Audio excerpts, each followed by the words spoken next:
Colocamos el tensiómetro 2 dedos por encima de la flexura del codo y cerramos de al paciente que coloque bien su brazo y palpamos el pulso radial. Ponemos el tensiómetro y empezamos a ajustar.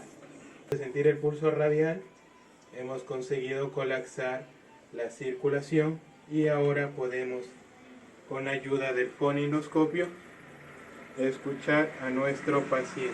Nuestro paciente tenemos la presión 140/100, es decir, la presión de pulso va a ser 40 y la presión arterial media 53,33.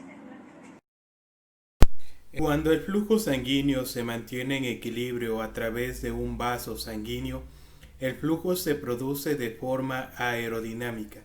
Este tipo de flujo se denomina flujo laminar, mientras que el flujo turbulento es aquel que transcurre en todas las direcciones del vaso y se mezcla continuamente en su interior.